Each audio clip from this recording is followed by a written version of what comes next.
How to use Uber Eats with Apple Pay or Google Pay.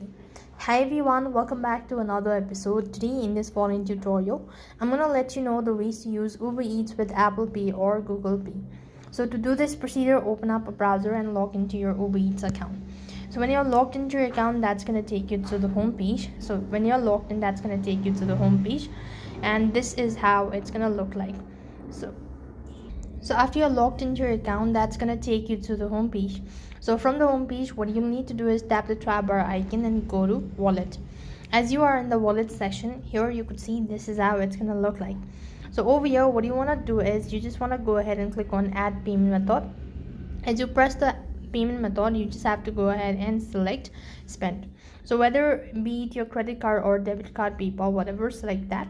Next thing you want to do is enter in your information of the card and tap on enable. Follow the prompt in the app to carry on with the next step. So this way you'll be able to use Uber Eats with Apple Pay.